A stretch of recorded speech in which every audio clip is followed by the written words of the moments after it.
Um feliz sábado a todos e a todas. Que grande alegria, que grande satisfação estarmos juntos neste dia 24 de janeiro, um dia emblemático, um dia maravilhoso. Você pergunta por quê? Porque é o dia que marca o aniversário da minha filha, Débora Gomes Oliveira.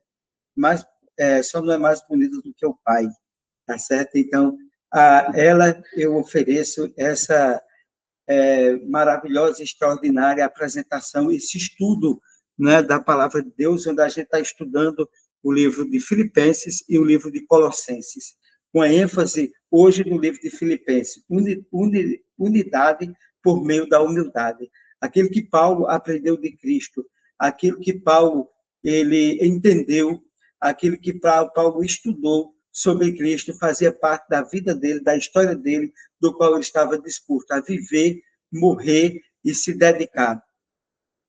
Não importava as circunstâncias que ele estava vivenciando, mas ele estava nessa direção.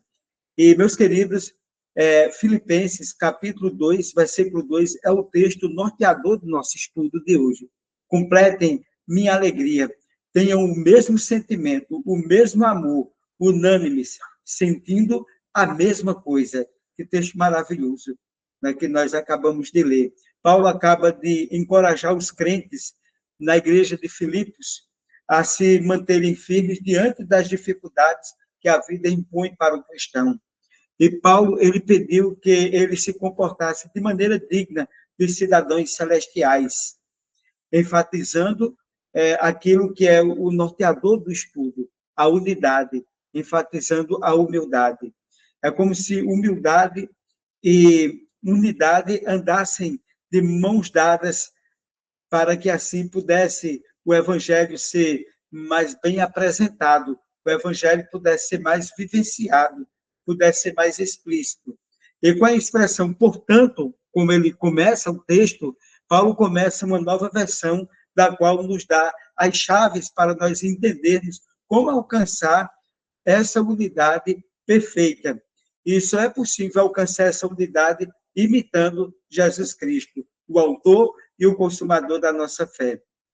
E os tópicos a serem desenvolvidos nessa lição são os seguintes. O primeiro, a origem da desunião, que é enfatizado ali em Filipenses, capítulo 2, versículo de 1 a 3, unidade por meio da humildade, Filipenses, capítulo 2, versículo 3 e 4, e pensando como Jesus, Filipenses, capítulo 5, e a atitude de Jesus, Filipenses, capítulo 2, versículo 6 até o 8. Então, nós vamos do capítulo 2 de Filipenses, do versículo 1 até o versículo 8. Tá, Márcia? Bem entendido, bem compreendido? Bom, a origem da desunião. Filipenses, capítulo 2, versículo 3, diz o seguinte: não faça nada por conflito ou vanglória. Veja que texto preciso que Paulo ele já traz para a gente, não fazer nada por conflito ou vanglória. Então, ele está puxando o sentido da unidade, o sentido da humildade. E assim, meus queridos, antes de tocar o dedo no ferimento, indicando as razões para a desunião percebida na igreja de Filipos, quais são os primeiros conselhos que ele, o apóstolo Paulo, ele apresenta à igreja para que a igreja alcance a unidade. E essa unidade que ela deve ser completa em alegria, porque não adianta dizer, não, está todo mundo unido, mas está todo mundo triste. Não está todo mundo unido, mas está todo mundo feliz. Está todo mundo alegre. E quais são as questões que são postas, né? E eu gostaria de chamar a atenção para nós abrirmos a nossa Bíblia aqui em Filipenses, no capítulo 2, versículo de 1 a 2, notai bem, se há alguma exortação em Cristo, alguma consolação de amor, alguma comunhão do Espírito, se há estranhos afetos e misericórdia, completai a minha alegria, de modo que penseis a mesma coisa, que tenhais o mesmo amor, sejais unidos de alma, tendo o mesmo sentimento. Lindo demais, né? Aqui, a essência da humildade. Alguns pontos a se destacar. O consolo em Cristo. Né? Então, esse é um ponto importante que a gente extrai do capítulo 2, versículo 1 e 2 de Filipenses. Os estimula a estudar e imitar o modelo de Cristo. O consolo em amor. O amor deles por Cristo exerce um poder estimulante sobre a mente deles que os conduz à unidade. Comunhão no Espírito. Eles devem submeter ao controle do Espírito Santo, porque o Espírito Santo convence do pecado, da justiça e do juízo, e o Espírito Santo é quem conduz a Cristo, e o modelo de Cristo é o modelo a ser seguido por todos nós, considerando que o ministério de Cristo foi buscando efetivamente a unidade. E afeto é entranhável, isso aqui é importante, as emoções externas e internas, calorosas, do afeto humano devem ser vistas.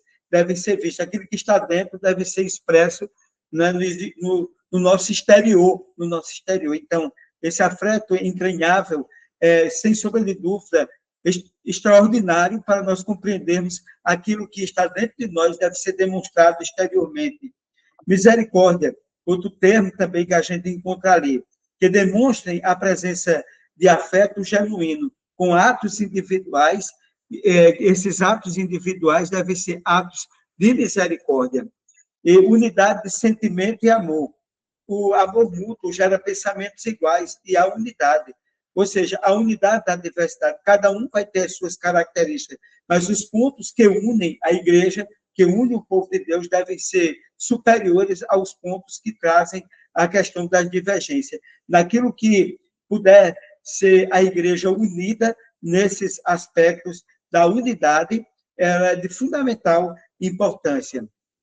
Então, em Filipenses capítulo 2, versículo 3, deixa claro para a gente, tudo isso só pode ser alcançado se nós deixarmos de lado o que nos separa. O que é que nos separa? Orgulho e discussão.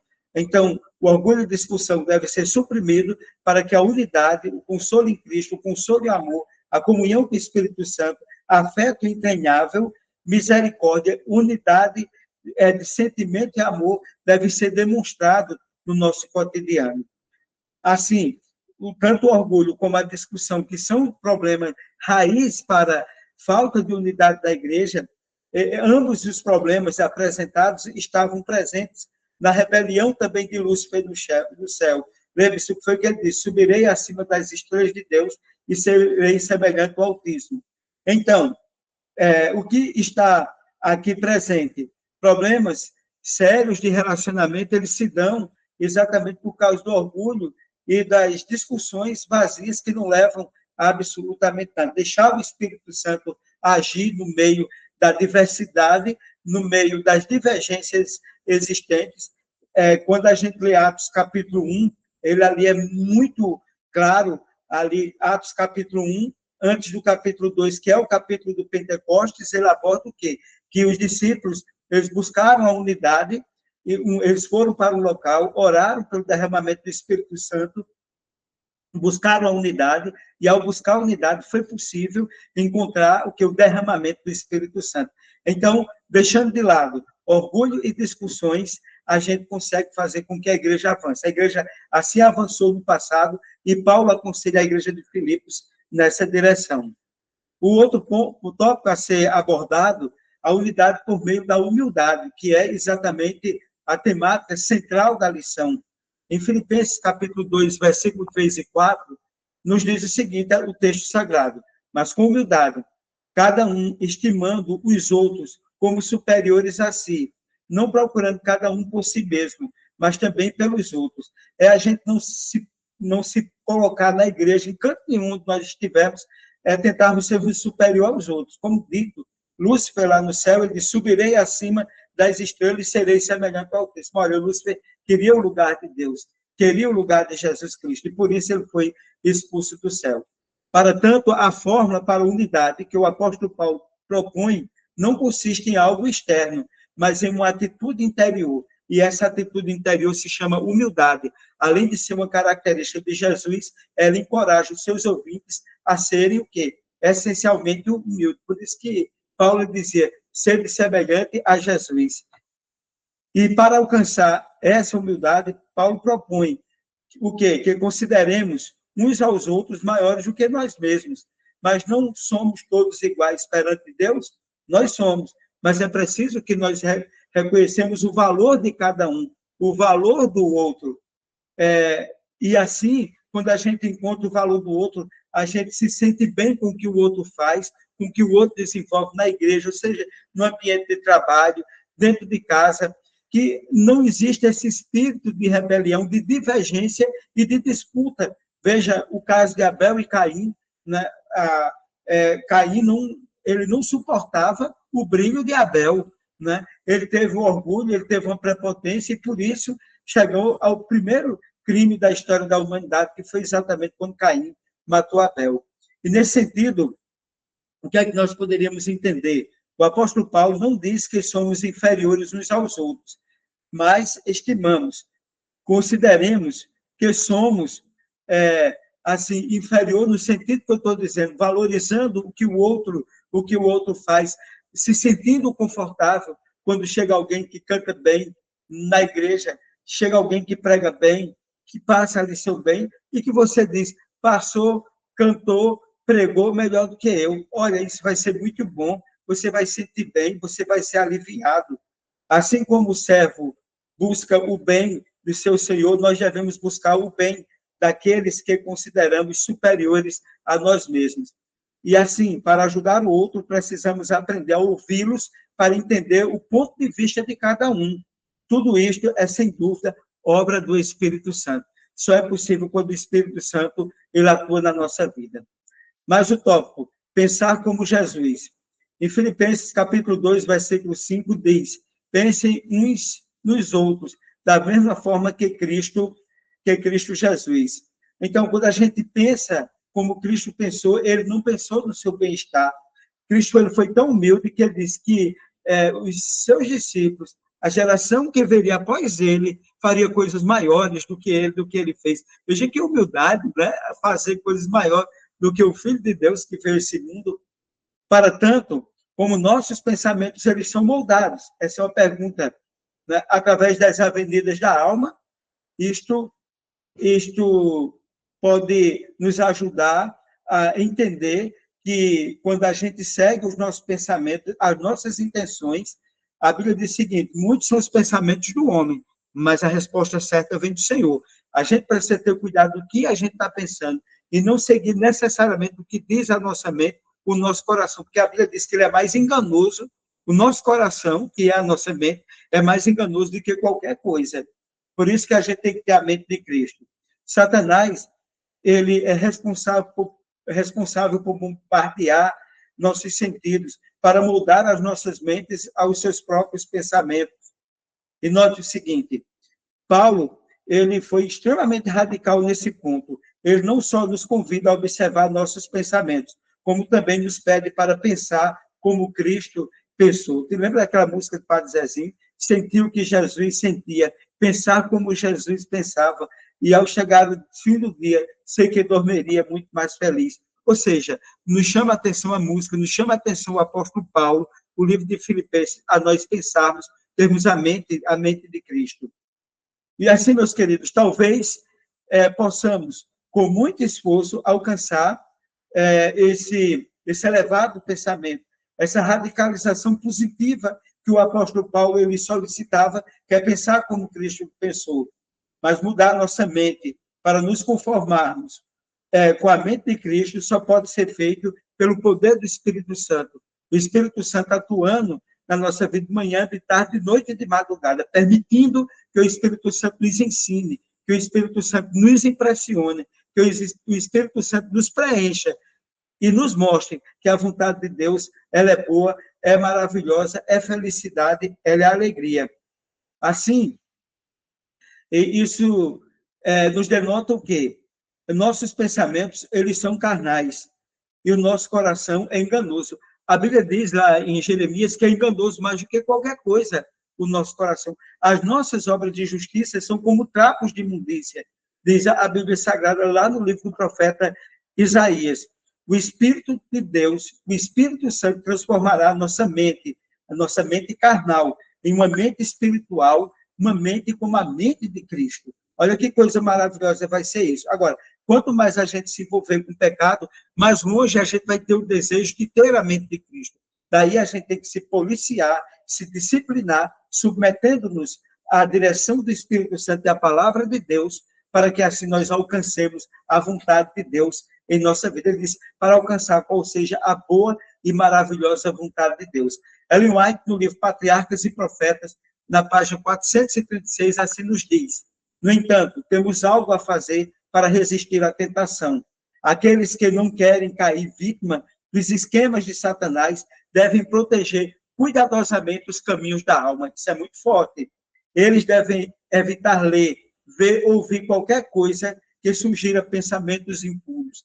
A mente não deve ser permitida divagar aleatoriamente sobre todos os assuntos sugeridos pelo adversário da alma, porque se a gente abrir uma brecha para Satanás, meus queridos, se a gente abrir um espaço para Satanás, ele vai tomar conta como uma doença ruim, que vai dando metástase na nossa mente e no nosso ser como um todo. Precisamos preservar a nossa mente, precisamos proteger a nossa mente, proteger a nossa vida com a palavra de Deus e com o poder do Espírito Santo. Mais um tópico da lição, a atitude de Cristo. Em Filipenses capítulo 2, versículo 6, assim nos diz, que estando na forma de Deus, não considerava a igualdade com Deus algo a ser agarrado. Veja, Jesus, ele era Deus. A pessoa teotrópica de Jesus, ele era 100% Deus e 100% homem. E como 100% homem, ele não quis utilizar-se dessa função, dessa autoridade que ele tinha para subjugar alguém, quer seja quem fosse. Né? Ele se submetia à vontade de Deus. E assim, Paulo, a partir desse texto de Filipenses 2,6, ele destaca 3 qualidades de Jesus. Notai bem. Primeira coisa, ele renunciou às prerrogativas divinas, como eu falei. E isso é importante. Ele podia, lembra-se na tentação de Jesus, quando Satanás chegou na primeira tentação, disse, se tu és filho de Deus, né, você está morrendo de fome, transforma essas pedras em pão. E foi o que ele disse, está escrito, nem só de pão viverá o homem, mas de toda palavra que sai da boca de Deus. Então, se a gente compreender isso, que a gente não depende de nós mesmos, que a gente depende de Deus, tudo vai melhorar na vida. Então, Jesus, ele renunciou às prerrogativas divinas para ser dependente de Deus. E nós devemos renunciar às prerrogativas, seja ela qual for que nós temos, seja qual for a posição que nós temos, para nos agarrarmos à vontade de Deus.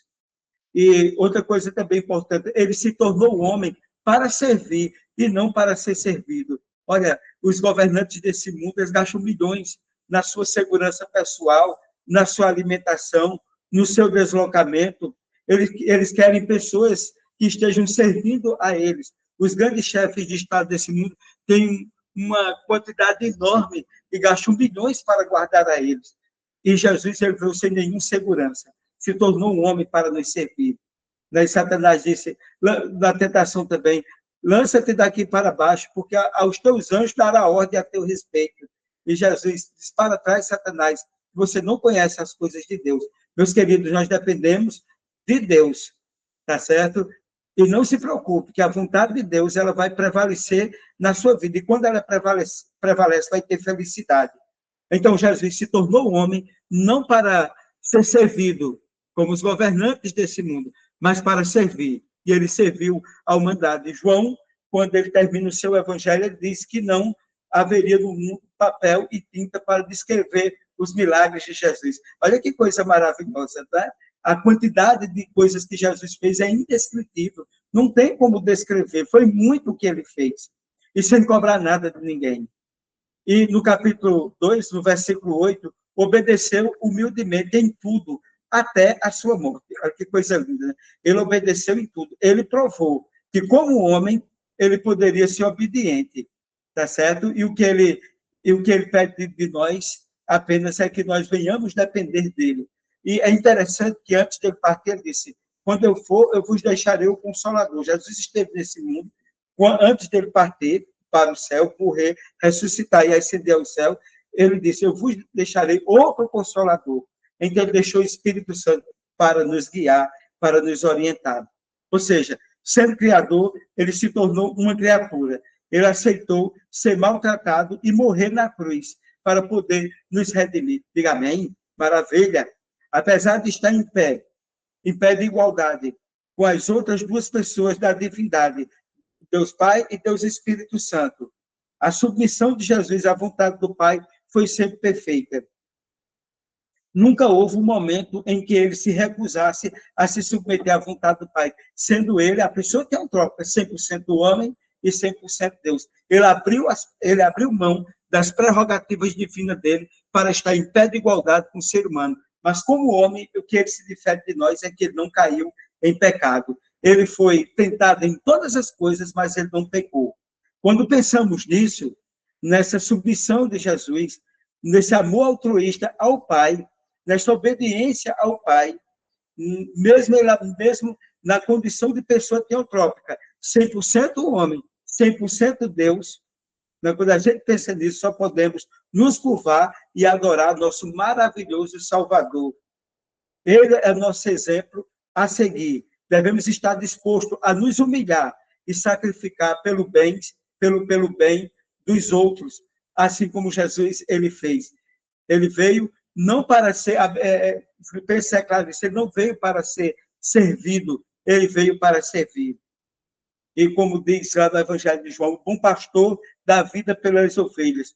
E também tem uma música que parafraseia João, o Evangelho de João, capítulo 10. Outra voz não se assemelha. Sendo assim, meus queridos, é importante nós registrarmos do último tópico a atitude de Jesus. Em 1 Timóteo, capítulo 3, versículo 16, diz o seguinte: é indiscutivelmente grande.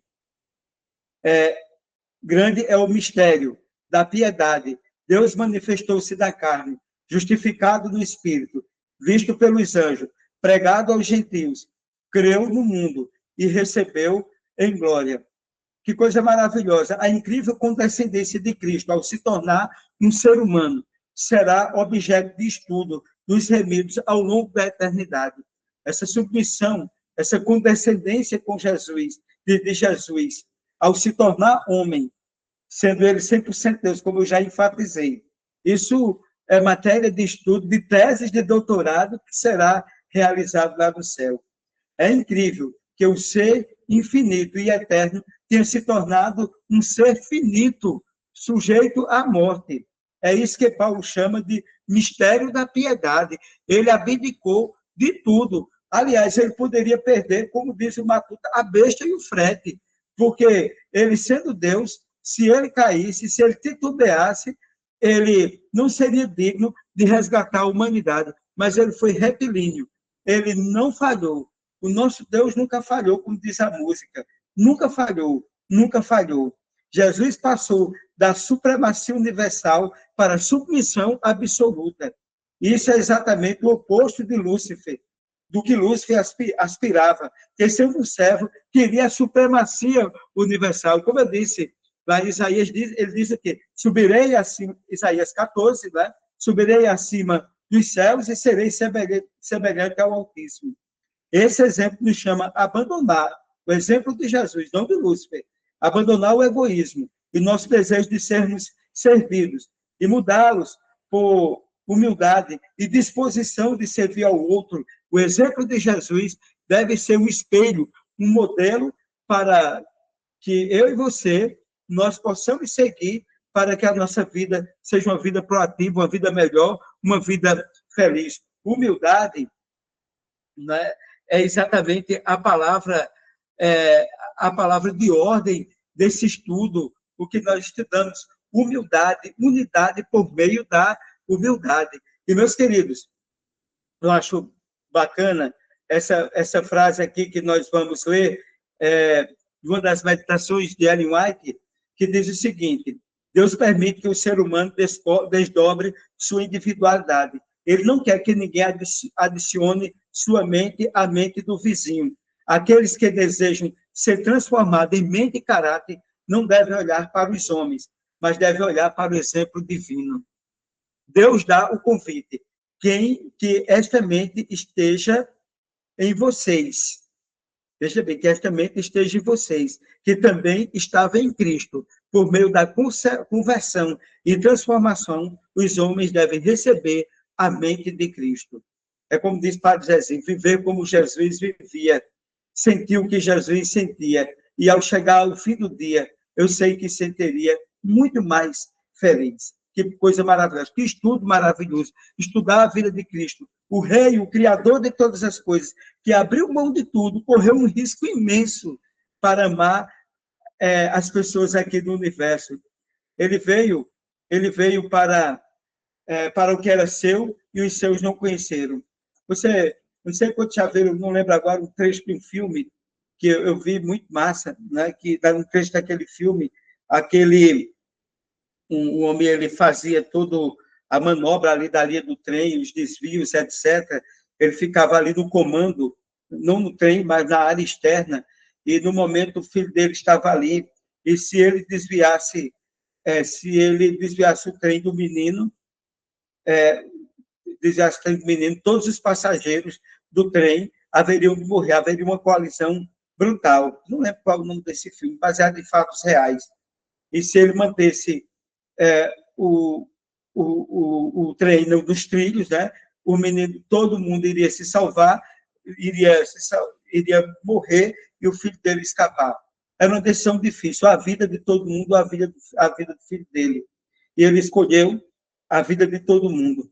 E ele perdeu o filho. E eu fico pensando, Deus, o Criador de tudo, ele escolheu a mim, ele escolheu a você, ele deu o melhor que ele tinha. Uma parte de Deus desceu a esse mundo. A Bíblia diz, o Verbo se fez carne e habitou entre nós, cheio de graça e de bondade. Né? Ele veio a esse mundo, né, com muita humildade, com muito amor, com muita simplicidade. Ele veio e ele prega a unidade também.